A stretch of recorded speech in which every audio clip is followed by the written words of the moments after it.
Why are so many Americans angry about Maduro's capture, if so many Venezuelans are celebrating it?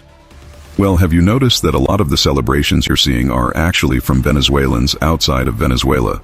This is in Buenos Aires, Argentina, this is in Chile, this is in Spain, Madrid, and the reason for that is kind of dark, because since 2014, which is roughly when Maduro came into power, Venezuela has experienced one of the largest migration exodus in recent history.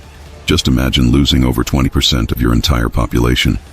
Since 2014, nearly 8 million people have left, making it one of the largest displacement crises in the world, and there was a fair reason why. Post-2014, the country's inflation spiked over 1.3 million%, and this was before the U.S. sanctions hit, and it got much worse.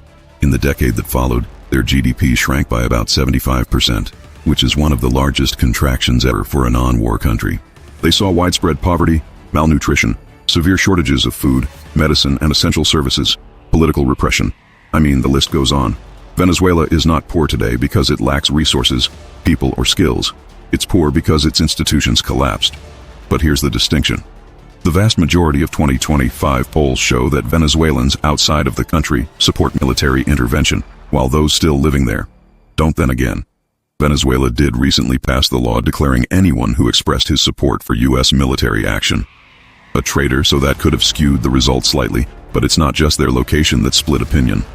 When Polaris across Latin America were split into their political ideology, 79% on the right said that U.S. military action was the best way to topple the Maduro regime, while less than 4% on the left said the same. The left said that diplomatic negotiations or social protests were the way to go, and that's where America comes in because the biggest divide there is politics.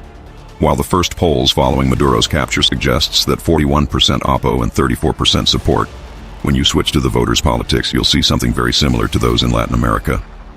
I mean, there's even protest breaking out in cities like New York with signs reading, "No blood for oil." So why are Americans angry? Well, bluntly, their country doesn't have the best track record for regime changes, and many Americans today still live with the memories of the devastating consequences. Those, of course, in places like Cuba, Libya, and Iraq. They say that this is blatant imperialism, that this is a violation of international law, that Trump doesn't have the right to unilaterally say that their country is now running another sovereign country.